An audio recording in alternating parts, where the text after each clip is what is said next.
by Wendy's. Welcome to Hartford, Connecticut. It's the American Conference on ESPN. We're just moments away from the tip of the XL Center as the 21st ranked SMU Mustangs and that high-powered offense take on the UCONN Huskies. All part of Rivalry Week presented by Wendy's. Mike Patrick, Len Elmore, let's take a look at the standings in the American Conference.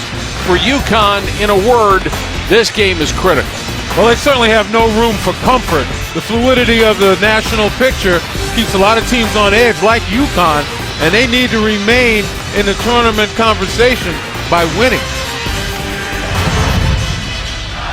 Well, I'll tell you what, the classic confrontation is what we need to watch for.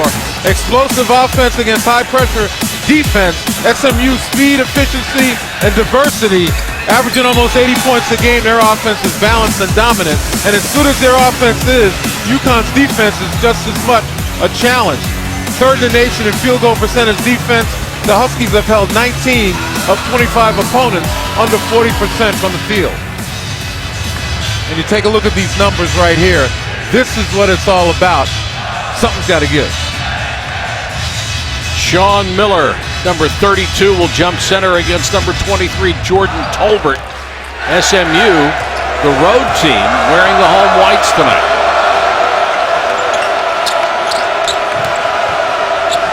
Hey, look, right now, UConn's opened up in a 2-3 zone, a very aggressive, extended 2-3 zone. Brown fed it to Tolbert, right into Brima, and he gets his first block 20 seconds into the game. Hamilton quickly back down court, and Gibbs will set. We talked about the diversity of SMU's offense. They need to score points in the paint. Amita Brima is the one guy that'll prevent it. Hamilton air ball on the pull-up jumper. Daniel Hamilton has been hot. Didn't look like it on that one. SMU ranked 21st in the country this week, ineligible for the conference tournament and for the NCAAs. They played one of the circled games on their schedule over the weekend when they beat a very good Gonzaga team and played brilliantly in the process, particularly Nick Moore, number 11, the reigning conference player of the year. 28 points, 11 assists, 1 turnover, and he played all 40 minutes. Tolbert skied for the rebound, couldn't get it. Gibbs into the corner for the Huskies. Yeah, Tolbert mistimed his jump as he was right there. Nobody blocked him off. Calhoun kicks it out to Hamilton. He'll try again. Ben Moore with a rebound. Quickly ahead to Brown. And this is what SMU likes to do. Push it up the floor, challenge the opponents, whether a make or a miss. And if they have an advantage, they'll take it, just as they did there. And Shake Milton, who made that bucket, is number 2 in the conference, shooting better than 43% from the floor. Tough runner. Nice bank shot by Calhoun. Omar Calhoun coming off the bench now. He's feeling more comfortable. Against Tulsa last game, 14 points, 4 rebounds, 2 assists. And that's the way he was his freshman year, and then he hurt his shoulder and really hadn't been able to round into the player UConn wanted him to be. And this season, Len only averaging 4.5 points a game. There's Larry Brown, the only active coach with a national championship in college basketball and an NBA title. Missed the first 9 games this year because of an NCAA suspension. And the last couple of weeks, sounds like he's more and more upset about it, I think, as the tournament gets closer. Yeah, it gets closer, and his seniors never had a chance to transfer out and were punished for something that they had nothing to do with. Sterling Brown, no. Tolbert kept it alive, but rebounded by UConn.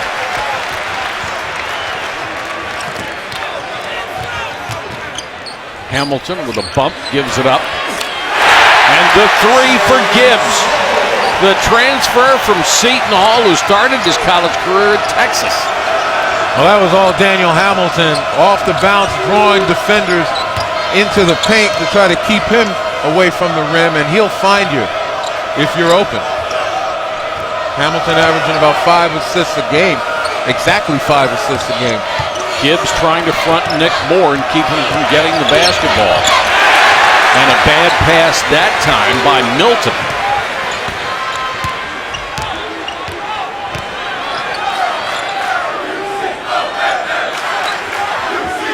Moore out on Gibbs. SMU will play an aggressive man-to-man. They don't like zone very much. Gibbs, nice pass with the left hand into the corner, but Calhoun couldn't take advantage of it. And after setting up in zone first couple of possessions, UConn has gone back to man. Ben Moore, that's his range. And that's SMU basketball. Move the ball, find the open man, 18 assists per game. 8th in the country. And UConn has made up its mind, at least in the early stages of this game, they are going to come out and try to deny the basketball to Nick Moore, the reigning conference player of the year and the odds-on favorite to win it again. You have to think that's a pretty decent strategy, don't you? Absolutely. The teams that have had success in staying in the game with SMU have taken the ball out of Moore's hands and forcing others to beat him. The problem is, they try to do it for 40 minutes. It's just not possible once he gets himself involved. And we saw it earlier in the year. Cincinnati That's right. did a terrific job for about 35 minutes. But those 5 minutes where Nick Moore got loose meant the end of Cincinnati in that particular game. Sean Miller, another senior transfer, at the line for his second free throw. This is an exceptional free throw shooting team, over 77% as a club. And you would think in close game situations, that's where their advantage would lie.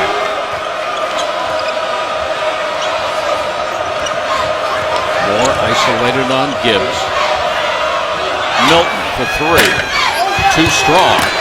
Good block out, and Purvis with a rebound. And boy, you talk about blocking out. They made concerted effort. They didn't even turn, Brima particularly, didn't even turn and look at the basket. He just tried to stay between his man and the basket. Jalen Adams in the ball game, number 2. He has missed some time with disciplinary action after an outburst, we are told, during halftime of the Temple game.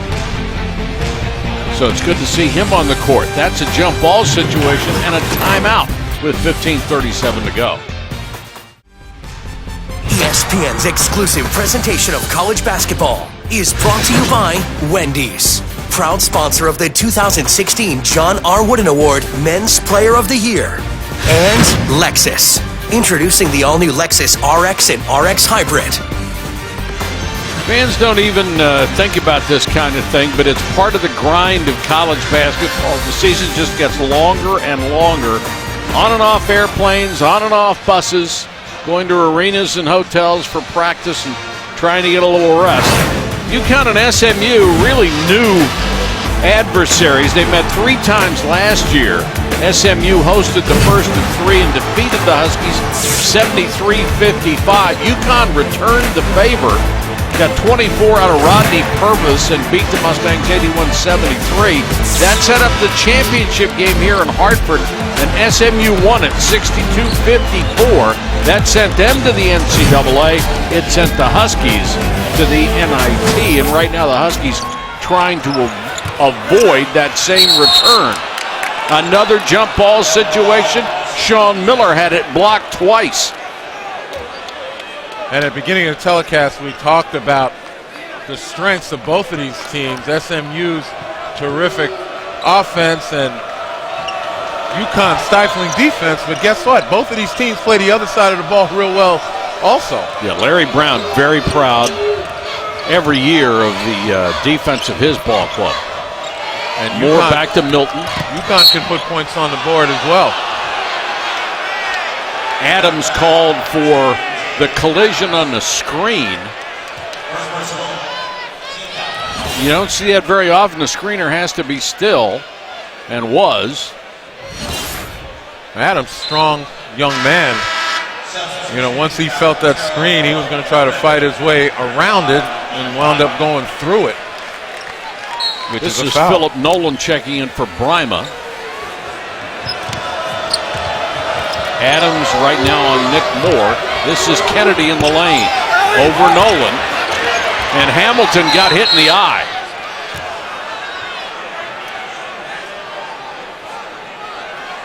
Looks like he's going to be all right. Yeah, none worse for the wear, but take a look again at the effort made on the defensive glass. 3 guys, actually 4 blue shirts in the paint rebounding that ball, as SMU really fearful of UConn's fast break. Got 4 guys back, sent only 1 guy to the offensive glass. Good play by Ben Moore challenging the pass, knocked it out of bounds with 18 on the shot clock. These are 2 teams that can be very, very physical. See if anybody gets any offensive rebounds during this game. 10 to shoot, and a whistle. And an offensive foul against the Huskies. Illegal screen, looks like called against Sean Miller on the back screen. And the back screen's a difficult one for the screener to be able to gauge. Again, you've got to be able to set in a situation where your teammate holds his man and freezes his man so you can get that screen set. If you're both moving and you make contact, you're going to get called for it. Ben Moore passed up the 15-footer, tried to get it inside, had it knocked away. And UConn is doing an exceptional job right now keeping the ball away from Nick Moore. But not too good a job in their transition. No.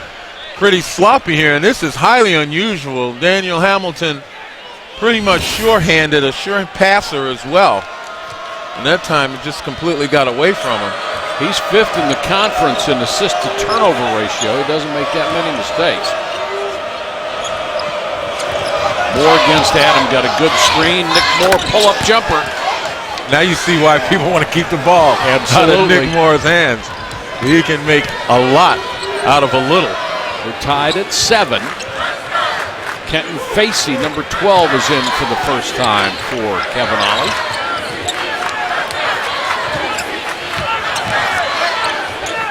Adams gives it up to Gibbs. 9 on the shot clock now. Purvis with that great range. He dumps it for Gibbs, 4 to shoot. Gibbs will try a 3. He rushed that when he was moving laterally when he took the shot, and when he drifted, so did the ball. Kevin Ollie frustrated again with his team's offense.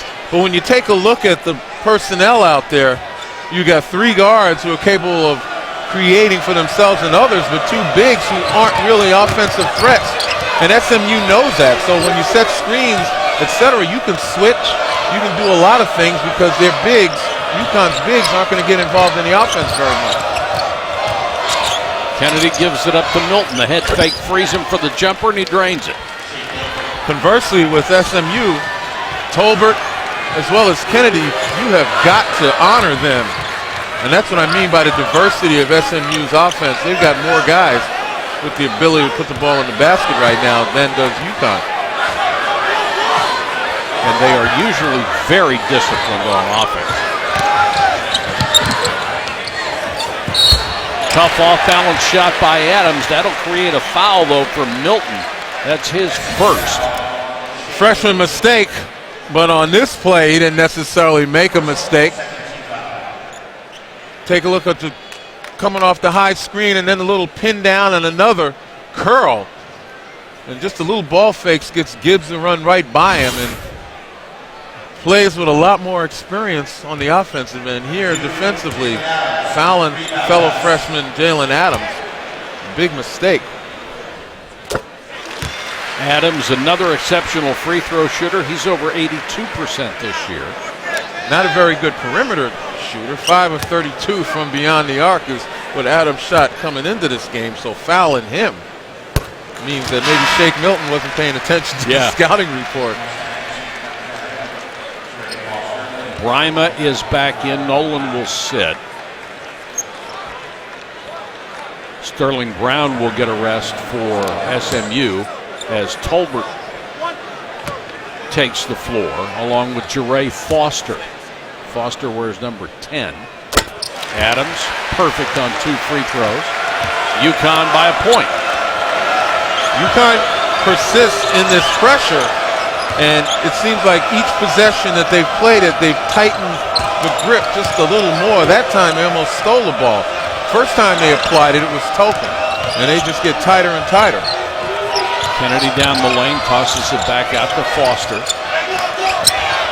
Tolbert inside, tried to make the extra pass, almost had it picked. 5 to shoot, Kennedy, great pass to Tolbert, and he lost it. Great pass from Kennedy. Yeah, they're the bigs for SMU are very adept at passing on the interior. And I think Tolbert just one dribble too much. He actually got himself too far under the basket. Even if he had maintained possession, wouldn't have had much to do with it. Should have shot it where he received it. But you'll see a lot of that, Kennedy and Tolbert passing in a closet. Purvis buries the three.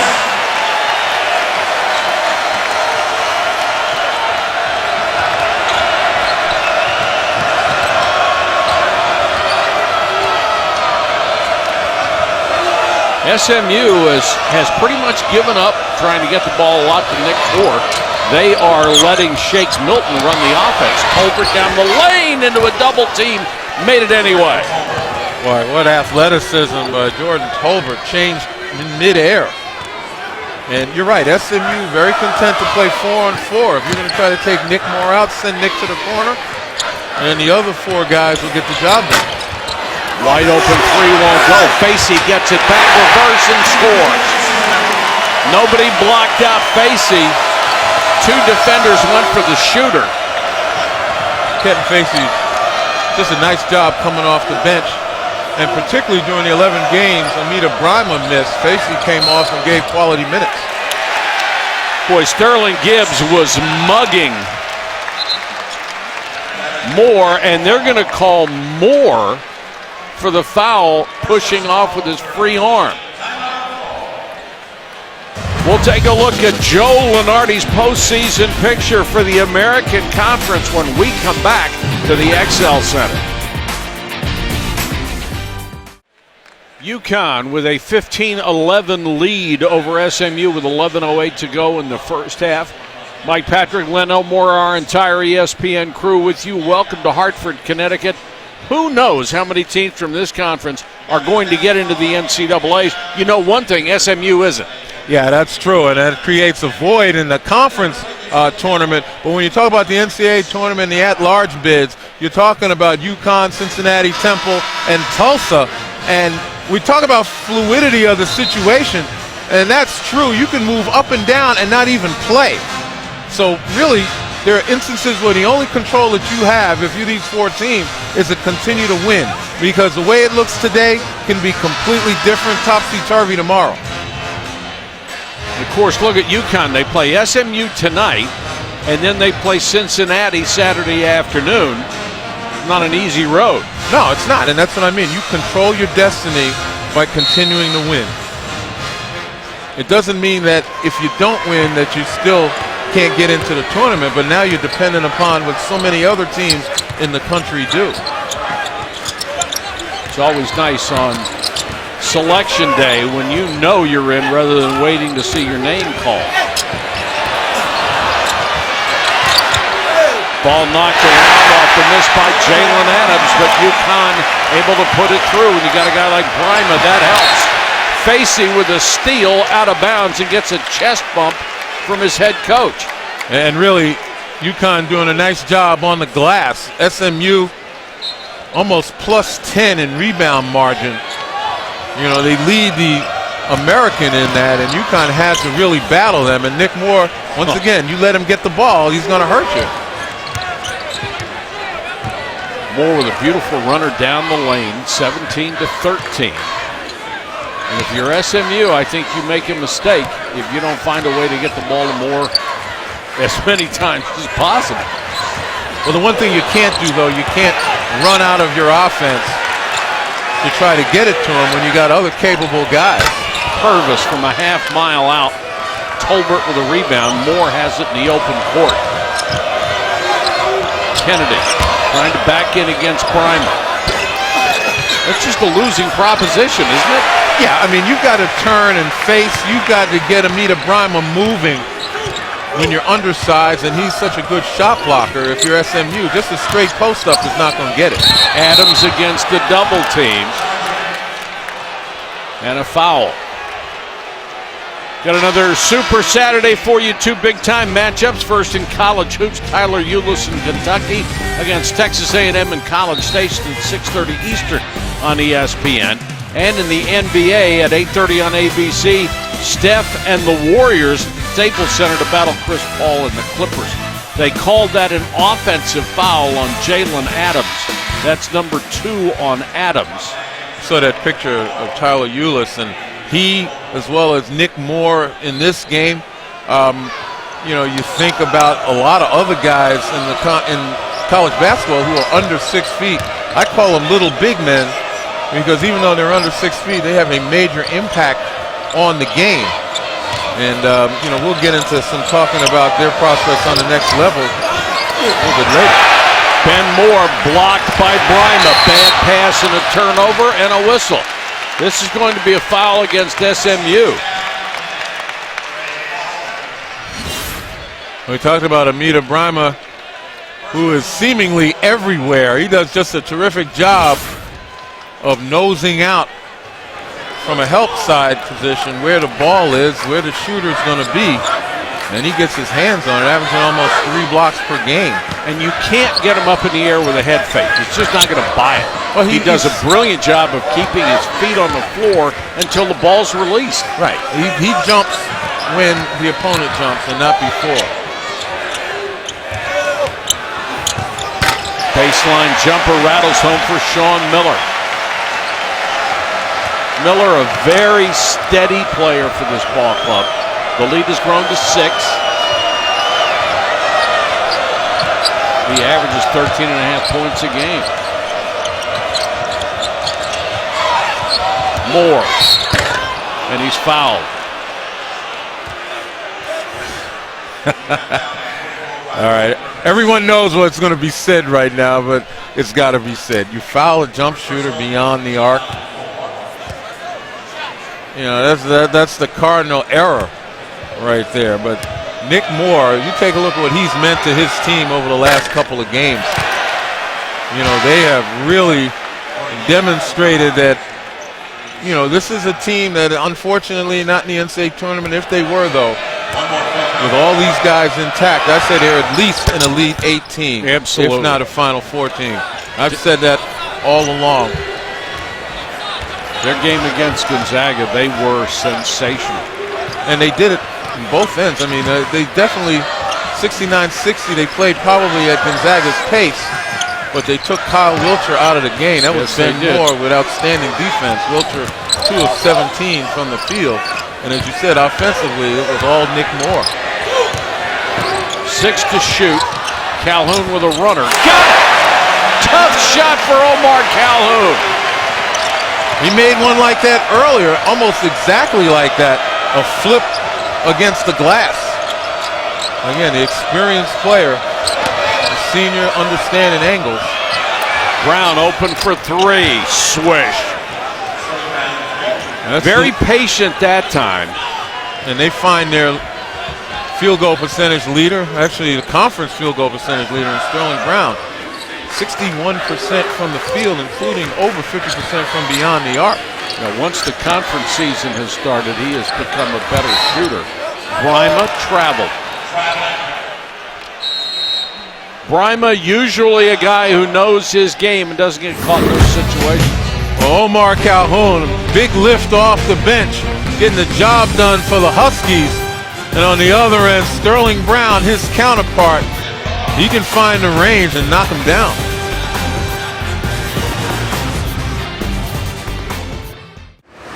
Chris Cotter in studio over on ESPN. Kentucky starting to pull away from Tennessee. Tyler Ulis, this 3, part of a 10-0 run. Right now, Cats up big. About 13 minutes, 14 minutes left to go in the first half. Meanwhile, number 6, Maryland at Minnesota. Gophers winless in league play, but they have 6 3-pointers in the first half, including this one from Nate Mason right now.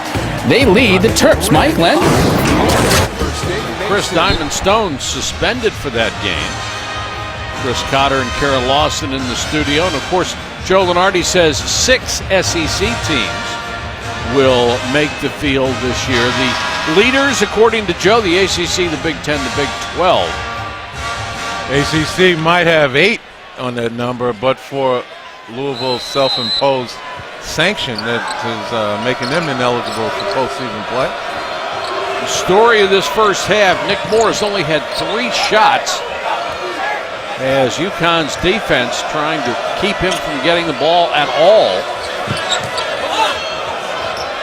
Well, when they go zone, he gets an opportunity. It was man-to-man that was really denying. And the reason they go zone, as I mentioned before, if Nick Moore is going to be face guarded, there are 4 other guys on SMU who are capable of putting the ball in the basket with regularity. Sterling Brown, one of them. And again, he leads the conference in field goal percentage, so you got to pay attention to him. And he's hit 2 straight threes from the same spot. That cuts the lead to 1. Hamilton looking inside. Gets it to Miller. Miller short on the jumper. Ben Moore with the rebound to Nick Moore. Loves the open court. Got it to Ben Moore against Brima. And that's what I'm talking about, Mike. If you get Brima on the move by moving yourself, and Ben Moore as a trailer and a cutter, you know, it makes it more difficult for Brima to block the shots. Good find by Nick Moore to Ben Moore, no relation. Hamilton tried to get it to Brima. Great anticipation by Ben Moore. Brown on the run. Brima got a piece of that. And the rebound goes to Miller. Now UConn on the run. Brima with a 2-hand tip follow. Well, one of the things that Kevin Ollie mentioned to his team, he thought SMU didn't get back in transition quickly enough, particularly the way UConn likes to run the floor. And he wanted his guys to make every effort to push it. Ben Moore on the pass from Nick Moore. No, Kennedy kept it alive, but excellent blockouts. Had 3 UConn players as opposed to 1 SMU player. That was Ben Moore trying to get the follow. And again, that's because SMU truly respecting UConn's transition offense. So except for the one occasion, they have gotten back. Calhoun into the corner, and it's the jumper by Hamilton. UConn back by 4. It's Daniel Hamilton's first field goal.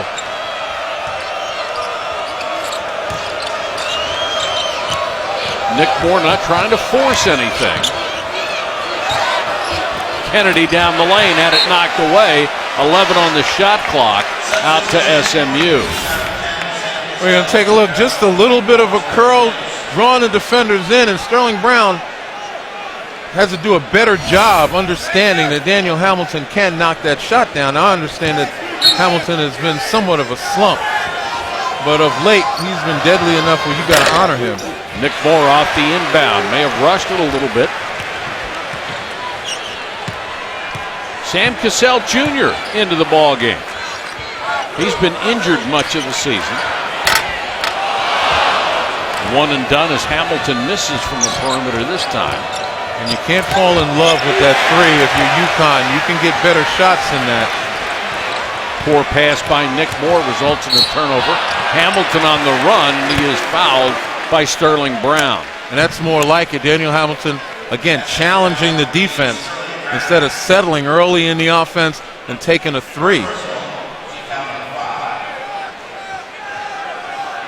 26-23 Huskies. 4:27 to go first half.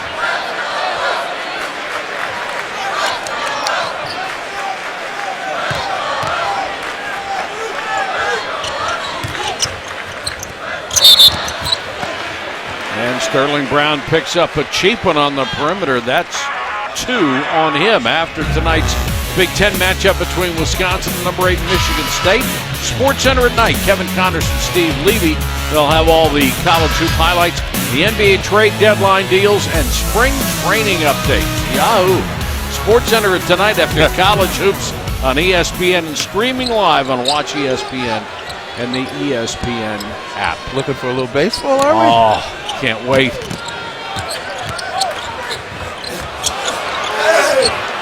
Brima triple team, steps under, draws a foul. Well, the defense did a good job the first time, but They left enough room to allow Bryma to split them and get another attempt at the basket. A little foot-to-foot would have closed that gap, and Bryma couldn't have split them. He doesn't go to the line very often. He's hit 15 out of 19, but he can tell you about it in 6 different languages. Were you good with languages in school? Yeah, I mean, in high school, I took French for 4 years, and I can say something in French. Come on. Come on, 4 years of education. Bonjour, monsieur. Comment ça va? That's not much. That's what 4 years got you, Did you understand it? Did you understand me? You didn't answer me. That's because I had 6 years of Spanish. There you go. I was going to say I can read it better than I can conversationally speak it right now. But how many years are we talking, man? Come on. I remember one phrase, piso mojado, wet floor. Bad pass. Picked off by Foster. Jeray Foster, the freshman from Houston. Good anticipation, got the pick, cut the lead to 3. There's a 6 turnover, both teams with 6 turnovers, no real advantage in the points off. Sean Miller. UConn being very effective on offense. Good pass inside to Tolbert, challenged Bryma. And a foul with 3 minutes to go first half. It's a 5-point UConn lead. ESPN's exclusive presentation of college basketball is brought to you by Voya Financial, changing the way you think of retirement. Chris, thank you so much. There's the bench scoring tonight. UConn with a big advantage, 8-2, much deeper overall than SMU. And look at Nick Moore. He only has 5 points. That's because he's only been able to take 4 shots in this game. They have done a great job of fronting him and trying to keep the ball away from the player of the year in the conference.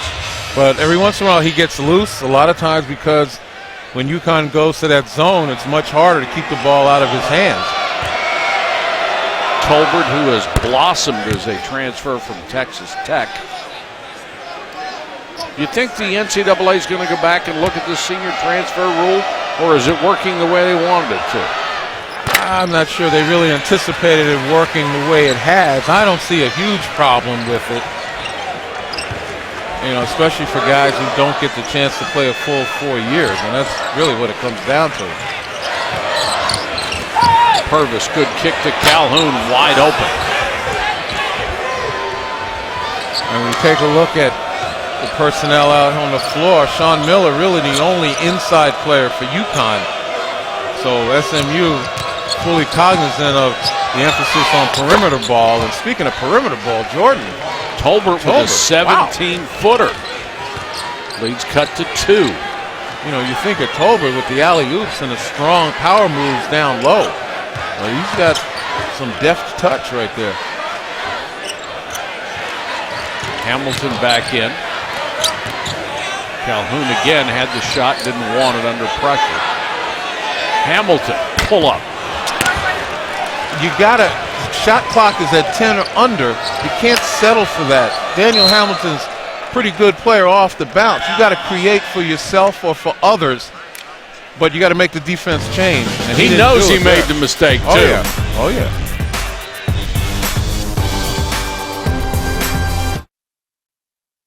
Soup and sandwich and clean and real.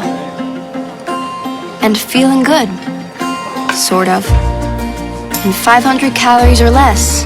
The Clean Pairings menu at Panera, food as it should be. End your day on a highlight. Welcome to SportsCenter. Winners. Who's got them? Your boy. If something's good, more is better. SportsCenter at night, only on ESPN. UConn by 2 with under 2 minutes to go. And Hamilton, the instant that he took this shot, knew he should have made a better decision. Yeah, look at the shot clock, under 10. He's still got plenty of time, and he settled. And that's something that Daniel Hamilton has done far too often this year. That's why his shooting percentage is down. He's a much better player than that. And on the way down to court, he was slapping himself side of the head. Ben Moore calling for the ball inside. They don't get it to him. Now they do. He's operating against Hamilton, got by him, and draws the foul. A good recognition by SMU on the mismatch. Ben Moore, a guy who I've always said is very underrated. Take a look at him right there, down low, demanding the ball. And look at him clear, the spacing. Hamilton pretty much on an island. Moore couldn't finish that, but certainly got half of the job accomplished, and that was drawing the foul on Daniel Hamilton. But he is so underrated, Ben Moore. His ability to find people, high percentage shots, plays outstanding defense, as we mentioned, against Kyle Wilcher. Kept Wilcher 2 of 17 from the field in their game against Gonzaga.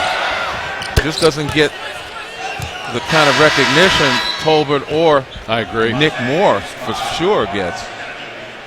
We're tied at 29 with 1:39 left in the half. You saw the improvement year to year as far as Ben Moore's offense is concerned. Gibbs brings it up. Nick Moore waiting for him. 35 feet from the bucket.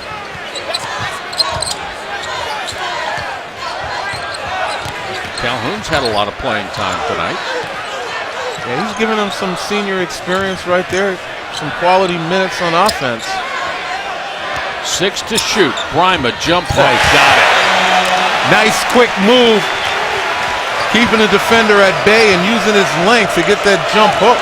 We'd like to see more of that from Amita Brima because that hook is unstoppable if his form is correct. And it was on that play.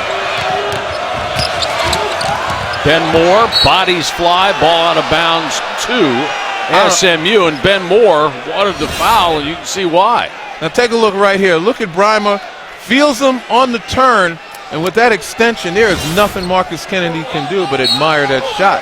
And on the other end, you got 2 guys flying, hitting the deck, 3 guys, 2 defenders, and Ben Moore, no call. Nick Moore with a floater, isn't that pretty? Yes, it is. Boy. What a talent this kid is. And again, we talked about it before. You got guys like Nick Moore, like Tyler Eulis, like Kay Felder of Oakland University, all under 6 feet, and they can do things like this. And when you think of guys that size on the next level, look at Isaiah Thomas averaging 21 points a game for the Boston Celtics, an all-star, and he's under 6 feet tall. If NBA players don't take a chance on guys like this, they're out of their minds. Well, speaking of Isaiah, it's the Celtics and the Jazz at 10:30 on Friday night, and preceding that, the Pacers and Oklahoma City. But you're right, Len, there's a place for a lot of guys. Let's not forget Muggsy Bogues, who was one of the first guys that started this stuff. Nobody gave him a chance. He was a star. And again, the quickness, the ability to get into the gaps. You know, they perfected the floaters. They can shoot the long-range shot.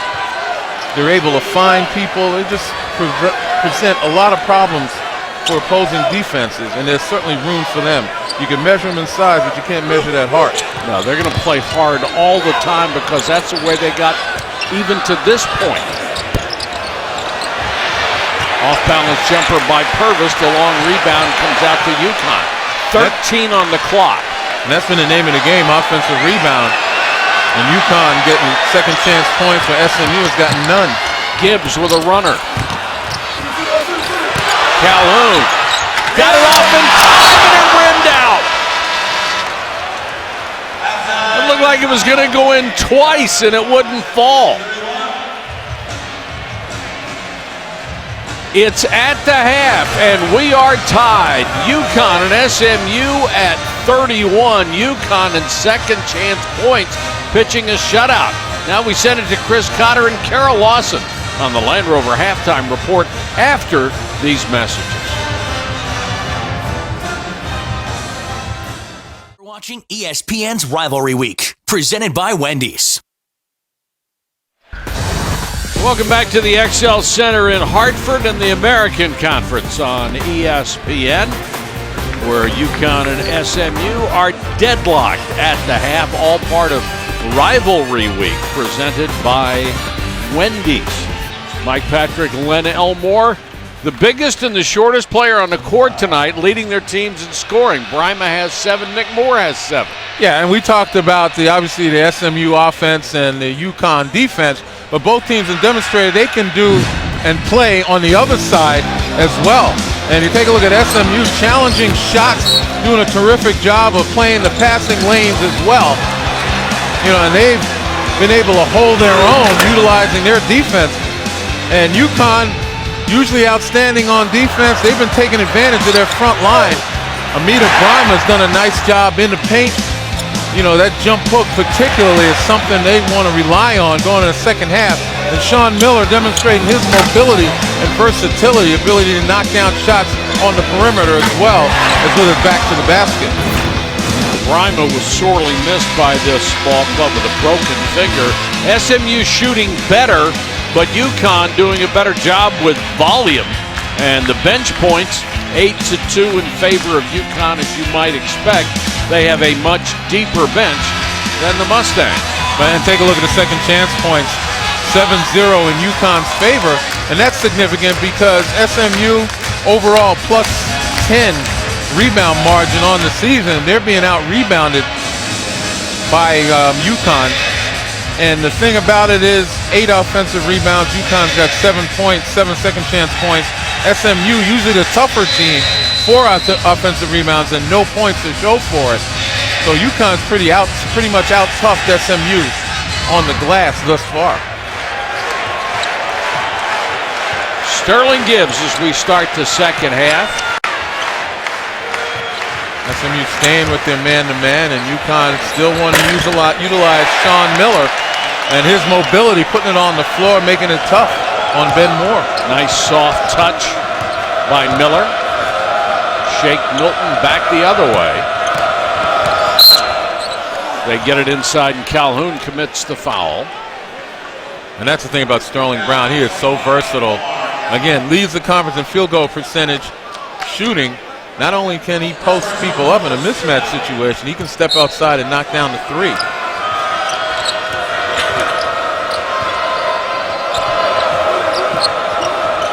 Milton guarded by Hamilton. Gets the screen from Tolbert, gets the return pass. Brima out of nowhere to block it. Nick Moore down the lane with a floater over the 7-footer. Holy cow, what a shot. Kind of seen the best of both guys. The long and the short of it, if you will. Yeah, doing what they do. Yep. You get a floater over Brima, you better get it up there. Hamilton.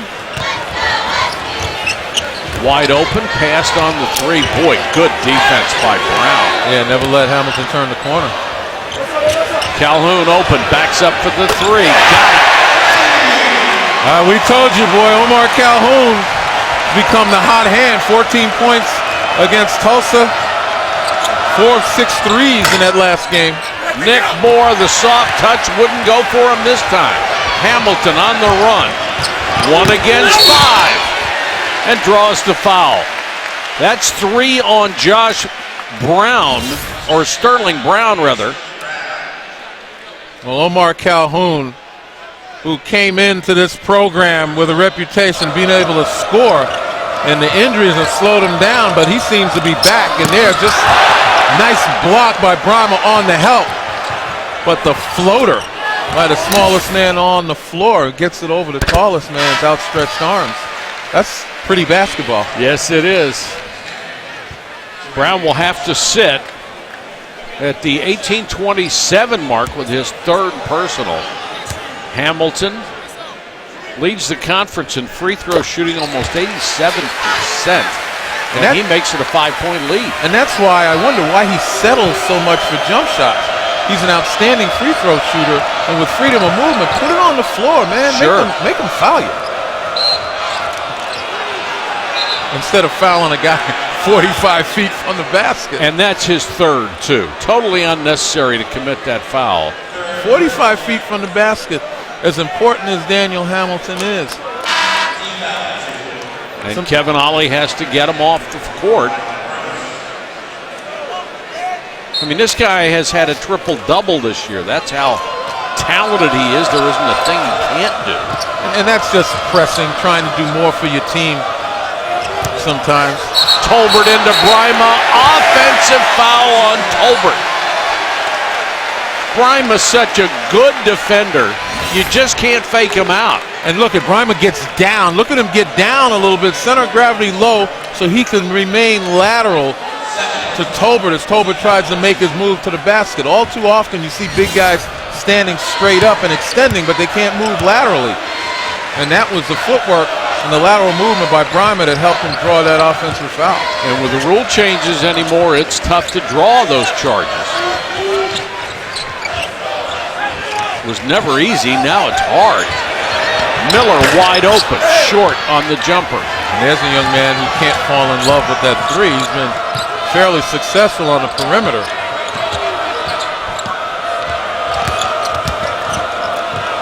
Nick Moore alone for three. Well, he's just deadly. Just give him a chance, and he comes through. And he's deadly, and he's economical as well. Yes, he certainly is tonight.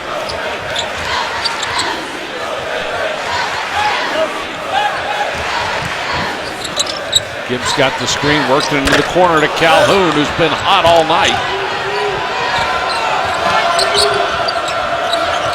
Nick Moore got a screen, top of the circle. Great bounce pass to Tolbert, and Tolbert finishes at the rim to tie it.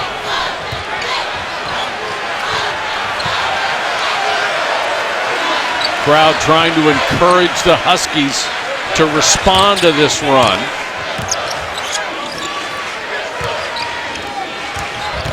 Gibbs into the lane against Moore.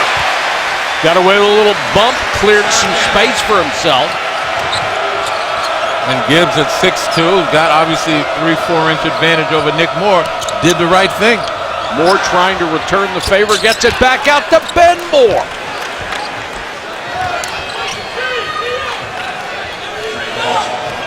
Talked about Ben Moore's value, man. He does just about everything. He's the epitome of glue guy for this SMU team. That was almost a three. He doesn't have one this year.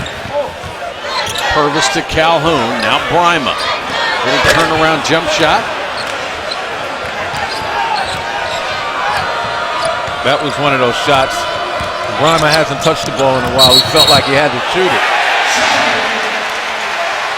Moore commits the offensive foul as he drives down the right side of the lane. That's two on Nick Moore. They were going for the lead. Instead, we're still tied. ESPN's exclusive presentation of college basketball is brought to you by Hyundai.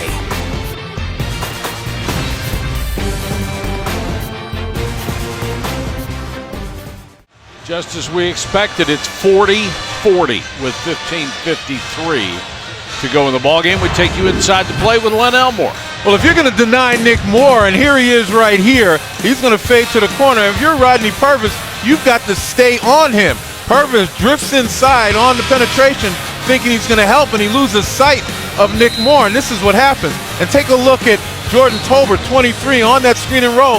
He rolled and opened up to the ball instead of turning the other way with his back to the ball. Otherwise, had he done it the wrong way, he wouldn't have seen that pass.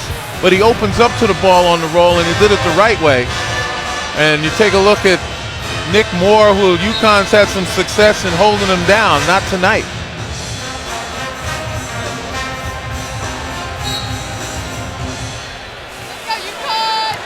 In case you missed it over the weekend, he had against Gonzaga 25 points, 11 assists, 1 turnover, played all 40 minutes, and that has become a theme for him, playing all 40 minutes. And here in the second half, even though UConn's tried to take him out of the game, Moore has scored or assisted on all 4 of SMU's field goals. He's got 5 points, 2 assists. But once again, UConn coming out of the timeout finds a way to put the ball in the basket. Miller got the roll with a nice soft touch. Kennedy in the ball game. He hasn't seen much action tonight. Scores over Bryma, and for one of the few times he got Bryma to move. Right, and that's what you have to do. Get Bryma moving instead of allowing him to come to help or to guard you in a stationary position. It was the horizontal movement across the lane that did it. Purvis looking inside.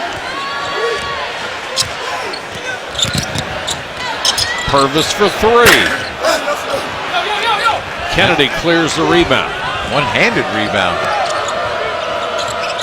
He is a tough rebounder. Nick Moore hesitated. Ball's knocked loose, and the rebound goes to Sean Miller. SMU not going to get too many second chance opportunities. Partly because they're only sending one guy to the offensive glass, getting four back. Exactly. Because they have seen UConn on tape as UConn really blasts out of there in transition. Particularly Purvis. He loves those runouts. He gets 6 to 8 points a game just breaking away from the pack on a shot. Milton low to Kennedy. Matched up with Bryma again. Wheels into the lane. Almost traveled. Crowd thought he did.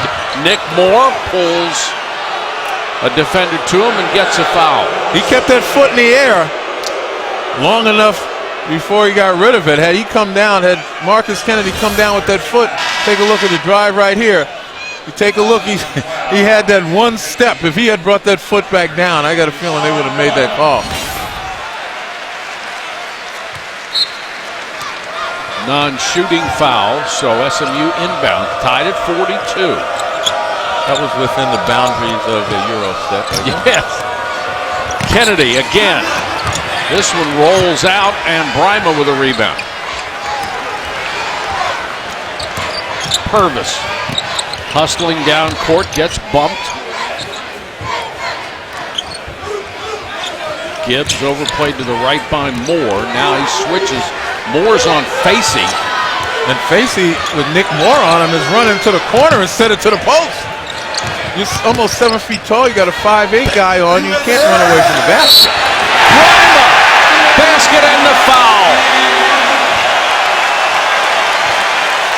Well, all's well that ends well for UConn, but there's a mismatch, and Bryma just gets great position on Ben Moore. He just fought him for that spot. And for most of this game, that's what this has been about. UConn a little tougher than SMU on the glass. Bryma for a chance with a three-point play. He could get into double figures. Only averages 6.5 points a game. And again, a second chance point situation. Currently 9 for UConn, who has 9 offensive rebounds, to only 2 for SMU. And they're 5 offensive rebounds. Bryma with 10, the lead grows to 3. And that's the measure of toughness in my mind. Who's getting the offensive rebound? Absolutely. That's because you got all the offensive rebounds. That's because I had to with John Lucas and Tom McMillan. Well, McMillan was always at the top of the circle. He wasn't going underneath, was he? They were getting all the shots. That was the way I could get it. But, you know, you make a living doing that, man. You did. That was a break for SMU as Colbert wasn't looking, and UConn managed to knock it out of bounds. Moore fouled by Gibbs, who's really upset by the call. That's 2 on Sterling Gibbs. He thought he got there in front of Moore. Well, look at Gibbs' footwork. He anticipated right there, and the contact was made, and actually Nick Moore stuck the chicken wing up there, and Gibbs might have an argument. Kennedy.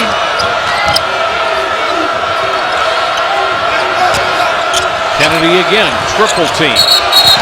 Milton, walk. Well, that was an unforced error because Marcus Kennedy did all the work.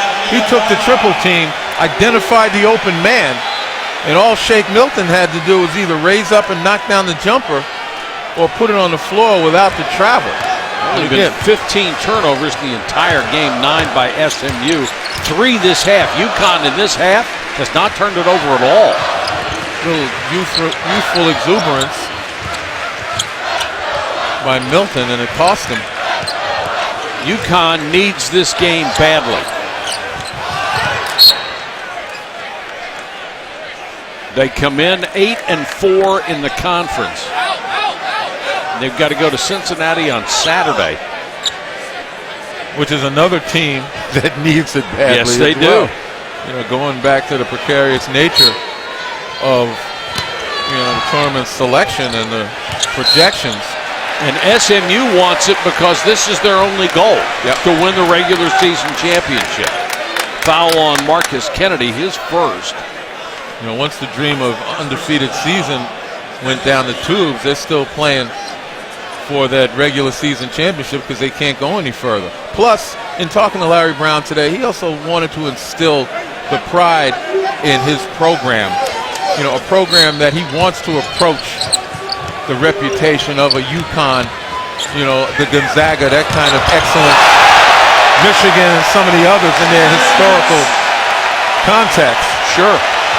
Jalen Adams, beautiful shot up and under. The lead grows to 5. The students are on their feet here in Hartford.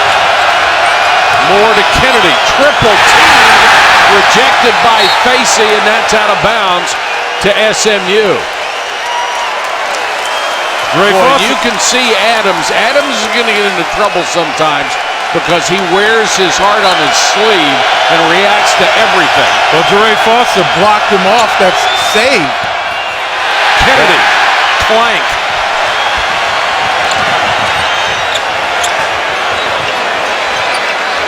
Purvis backs out, 11:49 to go in the ballgame. Purvis baseline reversed, had it blocked. Laying in wait for him that time. Moore kicks it to Milton. Got it! Big shot by Shake Milton, and it's a 2-point game again. They have hit some monster threes.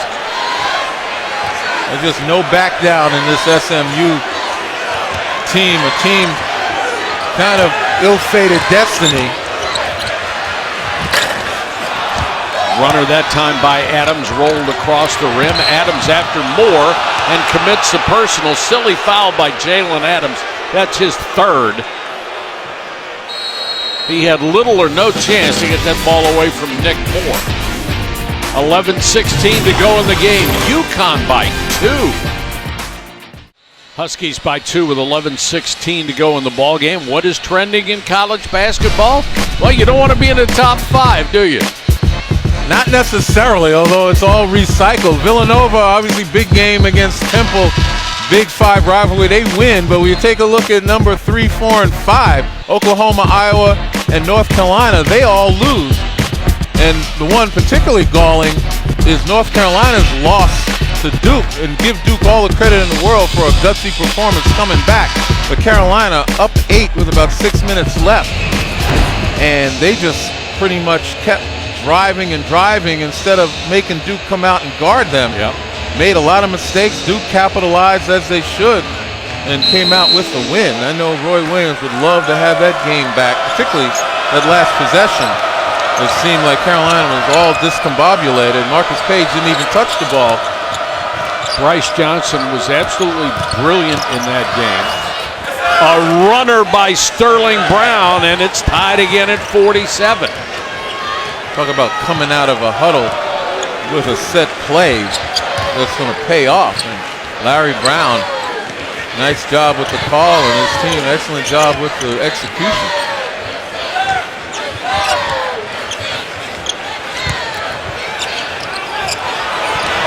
Good head fake, and the little finger flip by Sean Miller gets it to go down. Well, you can see now why Sean Miller, all Ivy 3 years. Moore for 3. Brown kept it alive and then lost it. Would have been a rare offensive rebound for SMU tonight. And going back to Sean Miller and that move, again, so sophisticated inside, even at 6'8". That time he took 3 white shirts to the basket with some subtle head fakes and a strong final move to the basket. And that's really the difference in the UConn offense. When he's in the game, he presents an inside threat that you have to honor. Well, he was so good at Cornell. He had 18 double-doubles there during his career. And they're looking for him again right now. Couldn't get it to him as Ben Moore took the spot away. And Ben Moore will be called for the foul. That's 3 on the 6'8 junior from Bolingbrook, Illinois. But I tell you what, Ben Moore needs help from the guy guarding the ball. Put ball pressure. You apply ball pressure, you make it so much harder for a post-entry pass. Nick Moore's doing it right now and forces Adams to put it on the floor.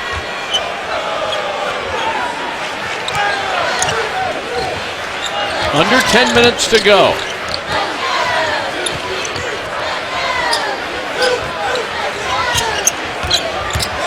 On the shot clock. Purvis chases a defender down the lane, and the 3 won't go out of the corner from Adams. Miller, what a pass to Ben Moore! Pretty good catch, too. Well, not only was that outstanding defense, but then in transition, pretty darn good offense as well. And I say outstanding defense, even though Adams got the shot and missed it, he came into this game 5 of 32 from beyond the arc. So they took it out of the hands of the threats and forced the least capable shooter from beyond the arc for UConn to take the shot. That's good D. 5 to shoot. Gibbs, nice crossover. Got it to Brima. Scored with 2 seconds on the shot clock. Good two-man basketball. And when you got a guy like Amita Brima with his length, you get in trouble, just throw it up near the rim. Nick Moore back to Ben Moore, goes in against Brima, draws the foul. Brima got a piece of the ball, but apparently also got a piece of Ben Moore. Well, here, off the miss, look at Adams takes the shot, the challenge shot, and then the push. Brown, and then running right down the middle of the floor, Ben Moore. And here Moore goes right at the shot blocker, goes right into his chest. And that's what forced the contact and created the foul. Len, on that fast break, it's not easy for a big guy to catch the ball in transition like that, not put it on the floor, and still make the shot. And you give the credit to the passer who gave it to the big guy where he could use it and avoid putting it on the floor, as you mentioned. 51-49, Moore gets the second one. Brima and Tolbert get a word from the official about bumping and grinding, and it's a 1-point game.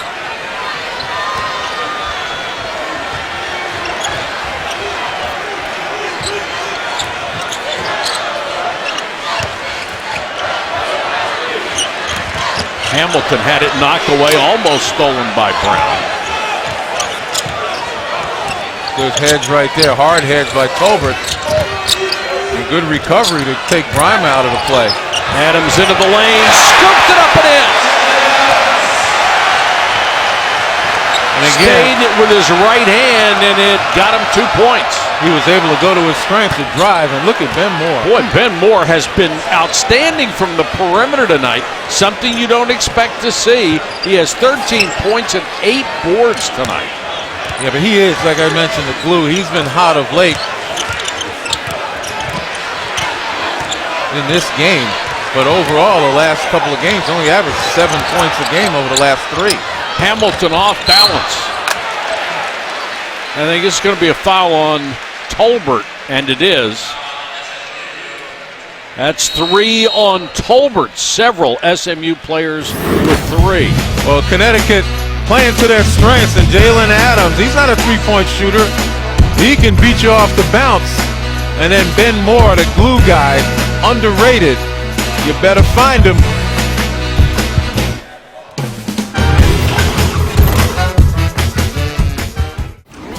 Off of a big guy.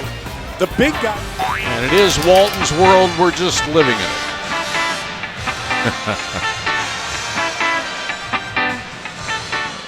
Ben Moore has had an outstanding night at both ends of the court, scoring and rebounding. Yeah, he's been very consistent, and he's had to play, toughest guy for UConn, and that's Sean Miller, who's, having a pretty good night himself. 12 points, 5 rebounds, 5 of 8 from the field. So both of those guys almost identical numbers as they guard each other. How about Brima? 14 points, 7 boards. Lead back to 3. Every time SMU makes a run and gets even, Connecticut has had an answer. And that comes down to well-coached teams executing when they need to. Nick Moore is getting a rare breather right now, so mark that down. 7:35 on the clock. How long can they afford to keep him out? But that's one of the issues Larry Brown discussed today. 3-3 in their last 6 games, 2-3 in their last 5 conference games. And part of the problem is that short bench, only a 7-man rotation with the departure of Keith Frazier. And it really comes down to him having to play certain guys more minutes than he probably should. Nick Moore being one of them. They run the risk of wearing down, so he's got to be very, very judicious with the minutes. Sean Miller being tended to. And Ben Moore trying to shield Miller off. Inadvertent elbow. Ow. That hurt. Stings like crazy, doesn't it? Yeah, drew some blood. Now they can go to the monitor to check this to see if it was an intentional foul. And they're obligated to do that, but I don't think they can find anything intentional. That was that was essentially trying to ward the defender off, inadvertent. Ray Natilli, the lead official there on the left of your screen, comes off and they shake their head, say no, nothing was there. Yeah, doesn't help Miller. It still hurts. Yeah. And in that situation, the officials can go to the monitor and check for a flagrant 1 or 2, but they can't call a common foul.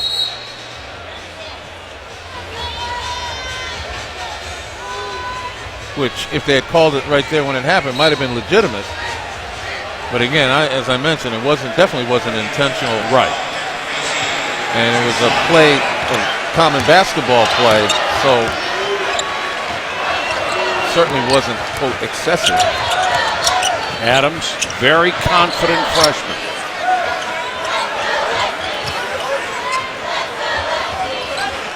Facey back in the ball game. Adams around the screen trying to penetrate. Kicks it to Calhoun. 3 to shoot. Calhoun, pull up. Oh man, good basketball. Block out. Yeah, overall. Foster with a nice job defensively, keeping Calhoun out of the paint on the drive and challenging, and then Moore with the block out. These teams are fundamentally good. Tolbert got his own rebound on the tip. The follow, no. This Brima just changing shots, man. Jordan Tolbert usually has his way in the paint, but not tonight. Amita Brima really stymied Jordan Tolbert inside.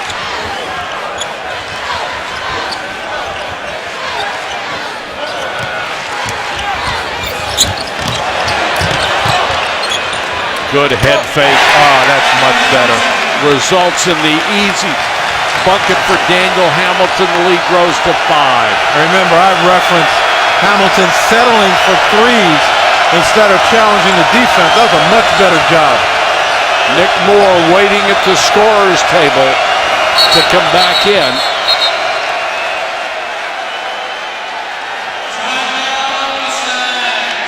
And we've got a timeout just before the 6-minute mark. And it's 57-52 UConn. 57-52 UConn, only 6:02 left in this game from the XL Center in Hartford. Well, SMU's had some pretty good offensive possessions, but right now clamping down Amita Brima against Jordan Tolbert, and you see the problems Tolbert has in shooting over Brima. Right there where Tolbert was shooting from, that's his territory. That's where he puts a hurt on folks, 55% from the field. And Brima, though, has really made it tough. Well, you're certainly not going to make a living challenging Amita Brima. Tonight, they're shooting 48% against the UConn defense that came in 3rd in the country. But, you know, that's throughout the game. Right now is where UConn has to clamp down and play that kind of defense. They're going to go at him again. Tolbert misses again, and he's out of bounds. Man, you think they'd learn their lesson, huh? As terrific a player as Jordan Tolbert is, Bryma made him miss this one badly. When you take a look right there on the miss, and yeah, Tolbert's arm was out of bounds. Excellent hustle, but he's got to be frustrated playing against a big fella. I think he's much better off if he turns and faces him and tries to make a move that way instead of back to the basket, because now you're playing in the Bryma's strength. Let's see if next time down they give it to Nick Moore and he forces it. 8 to shoot. Adams, nice move into the lane. Got the roll. That was beautiful. 59-52. Adams, what a player he's going to be. And here's where leadership for SMU counts. Down 7 with 5 minutes left. There's plenty of time. The big guy recovered the block. Tolbert again. That was great movement by Amita Bryma. That time Tolbert did face, put it on the floor, but he shot it with his palms up. He's got the elevation to take it hard and strong and go at the rim palms down, which means you're above it and you're ready to dunk. Calhoun. You don't think they missed him for the 11 games he was out? 9-point lead. Nick Moore, nice fake. Missed the shot, got his own rebound. Good pass across the court for the 3 from Milton. Off of a second chance opportunity. UConn just being keyed by the defensive play of Amita Bryma, and that's helping their offense. SMU, they better start getting tough and playing within the character that they've demonstrated throughout the season if they want to come out here with a W. Hamilton with 4 to shoot. Long range. He knew it from the minute it left his fingertips. The confidence cup runneth over.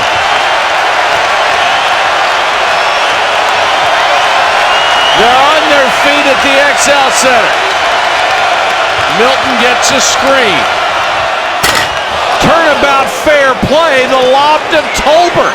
And that's what I'm talking about, palms down. That was everything down. Timeout for the Huskies with 3:17 to go in this critical ball game. And you know UConn needs it. Down the stretch, though, they have been executing, utilizing the big fella on both ends of the floor. Amita Bryma, can't lose him in the paint. All you have to do is get it up in the air close to the rim and he'll finish. And Daniel Hamilton, talk about confidence. He's feeling it. UConn by 7.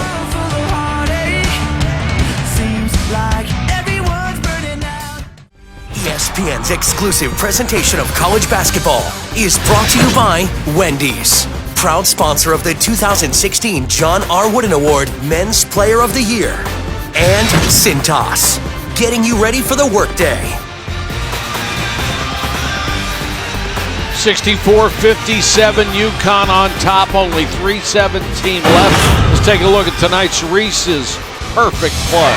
Well, it's the alley-oop. You take a look at Amita Bryma.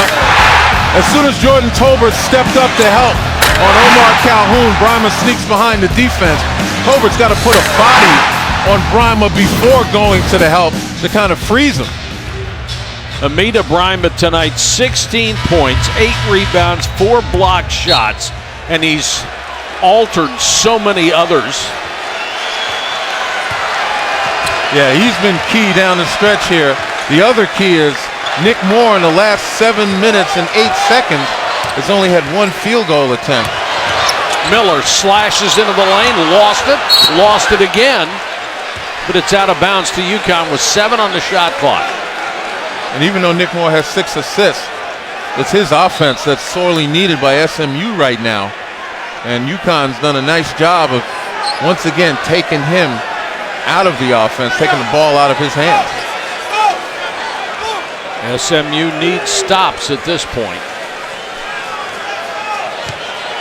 Calhoun will inbound.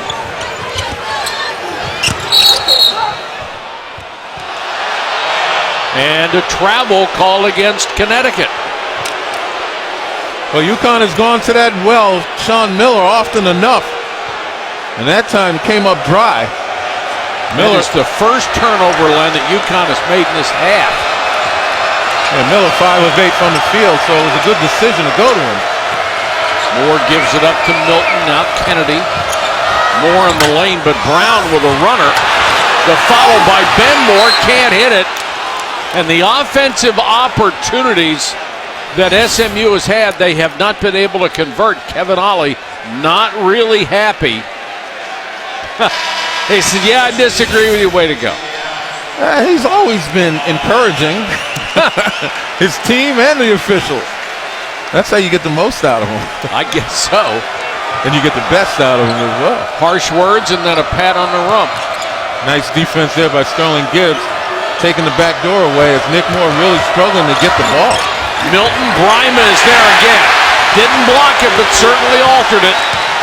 And unlike the first half, when Moore was being face guarded, and SMU went 4-on-4 and had some success.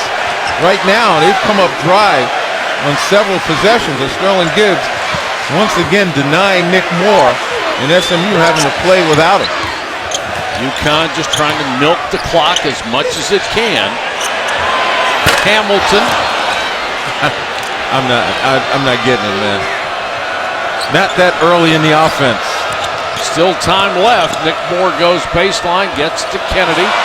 Kick out for three. This is what they need, and they got it from Sterling Brown.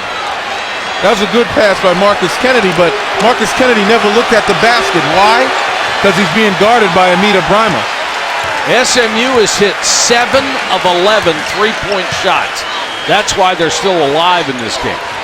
You can't blame them for not going against Bryma anymore. Maybe they've learned their lesson. That's what I'm saying. 6 to shoot, Adams. Boy, he's quick. Missed the shot, though. Nick Moore with a rebound. And that time, good defense by SMU. Nick Moore into the lane with a floater. It's a 2-point game. Does this remind you a little bit of North Carolina and Duke last night? That plus a number of the UConn games down the stretch. Yes. And it just looks like SMU was being dominated in this game, but they have come back and now they're down by only 2. And we have seen this before from UConn. Example, go back to Temple on February 11th. UConn had a big lead, but Quentin DeCosi led all scorers with 23, including the final 9 points of the game for Temple.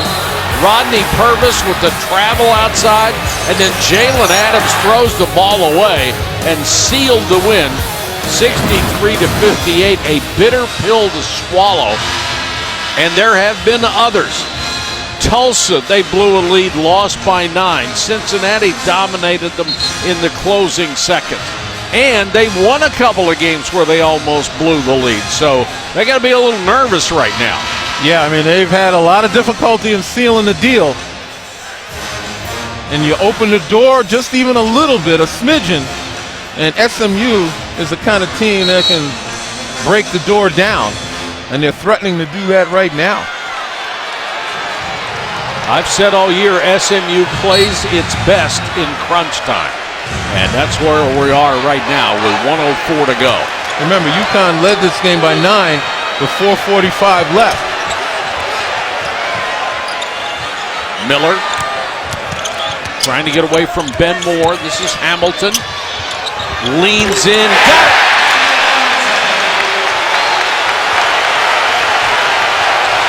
Nice patient sequence for Hamilton. Nick Moore driving by Bryma. The floater, no. Kennedy in a tie-up.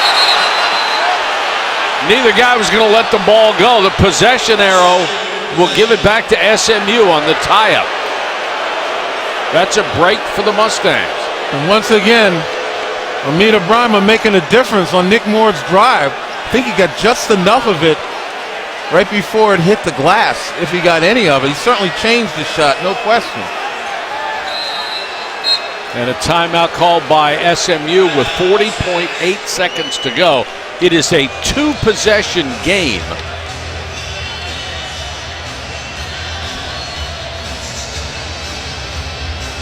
Whether they make the NCAA still up in the air for the Huskies. 18-7 overall, the BPI 23rd, the RPI 45, which would tell you they should be in the tournament right now. Joey Brackets says they are a 9 seed, and if your worst losses are 2 to Temple, that's pretty good. Yeah, I mean, Temple leads the conference right now, and Temple has beaten the teams like Cincinnati, swept that series. But in the end, it comes down to this. UConn's in a precarious situation, as we mentioned, win or lose. It depends on what the others are doing around you. So the situation's fluid. A win against a team like SMU with a high RPI, an outstanding record goes a long way. Kennedy, fouled by Brima. And Amita Brima really upset, thought he had a clean block. Well, first of all, they got him on the run. He got him with the body, I would imagine, if that's what the call is. Because it looked like the ball was clean, but he certainly did make contact with the body. Kennedy, not a great free throw shooter, just under 60%. One shot makes it a one-possession game. Only has 2 points tonight. Wow. That wasn't even close. And official John Gaffney is warning Amita Brima not to disconcert the free throw shooter. Right before Kennedy was going to shoot the ball, Brima was waving his arms up and down. And that's a no-no. And Gaffney's telling him again.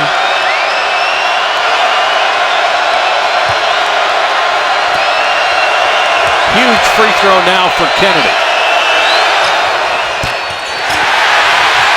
Hamilton with a rebound, fouled by Moore.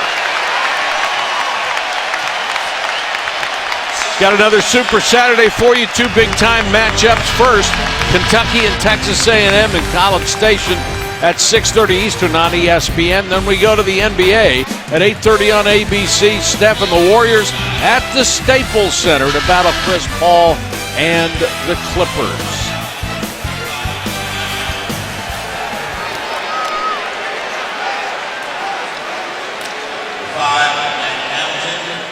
Four fouls now on Ben Moore. And here's the tremendous advantage for UConn. In the closing stages of the game, they can send one terrific free throw shooter after another to the line, and Hamilton is number 1 of the entire conference. 12 points for him tonight, 2 out of 2 from the line, and he missed the front end of a 1-and-1. And UConn, so confident that he was going to make it, had nobody on the line.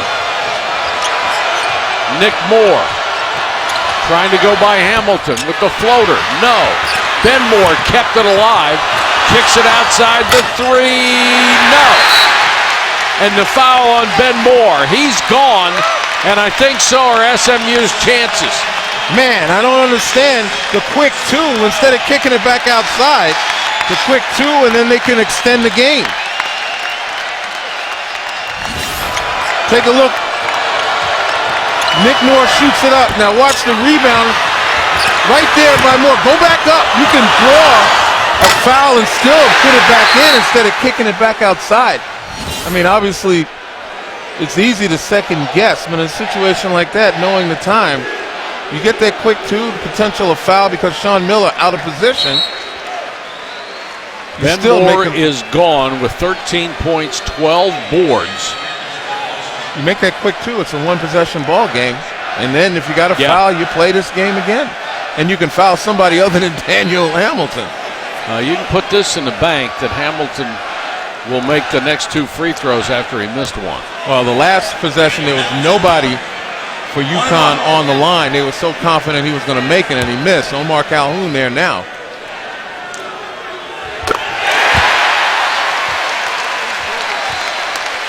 Two-possession game, but not much time left. At the beginning of the telecast, we talked about something had to give. Team like SMU averaging 79, almost 80 points a game versus the Huskies, who play that outstanding defense. And right now, it's the defensive team that's pretty much sealed this game. Hamilton has 11 points in this half. Brown with a long three. Too strong. They keep it alive, but picked off by Gibbs. And Gibbs, knowing he doesn't need a basket, is just going to dribble out the clock. A huge win for the Huskies. They go to 9-4 in the conference and 19-7 overall.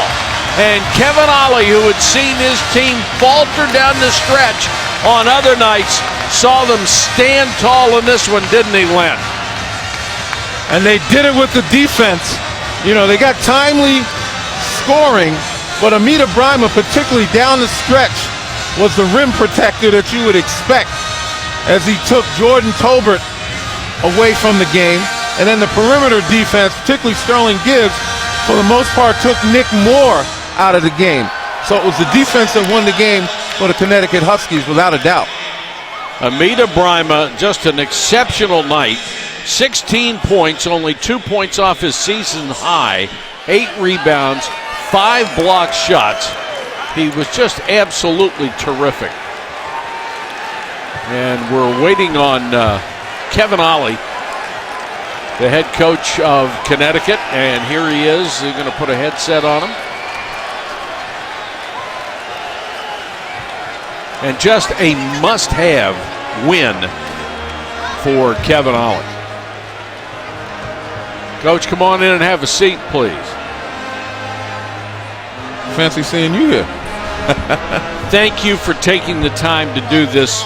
This had to warm your heart. Yeah. That they fought so hard at the end, when previous games you'd had a tough time closing things out sometimes. Yeah, we did. You know, the Temple game, just to revisit that, it was a dark time for us, but I said our best work is done in the dark. And that's when the guys came together, they believed in each other, and then we focused in and we got the win. And we made shots when it needed. And winning games and winning situations, we made shots, and then we got stops. To have them shoot 43%, 44% is great for us, and then we just battled all night, and we just wanted to throw body shots. And that's what we did all night. You didn't miss Amita Brima when he was gone for 11 games, did you? Yeah, we did. We did. But his energy is contagious over there. He just got so much life. That's what it's all about. Yeah. Down the stretch, he was the difference. He took Tolbert away. Yes. He made shots tough. Even Nick Moore couldn't shoot that little floater over him. Yeah, and he made it real tough. He's been getting in foul trouble since he's been back. He didn't get in foul trouble today, and he's a big difference maker down there. And it was good to get him a couple shots going in, too. Because you got to feed the big fella. You know that. Absolutely. You want your horses, want your horses to work, you got to feed them. Right, you got to feed them. How big was this game for you guys? It's huge. It's huge for us. We got to win them all out. You know, we just want to keep playing. And we right on the board. We want to be 30 tough, 44. So 30 tough throughout the shot clock, and then 44 and play a 40-minute game. And some games we didn't, some games we did, but we learning as a group collectively, and that's what I love about our guys. Kevin, thanks so much. Great win for you guys. You earned it tonight. Thank you. Y'all keep showing up now. Yes, sir, we'll do. UConn with a win tonight, 68-62 over SMU. Tremendous performance for the Huskies. They win it by 6.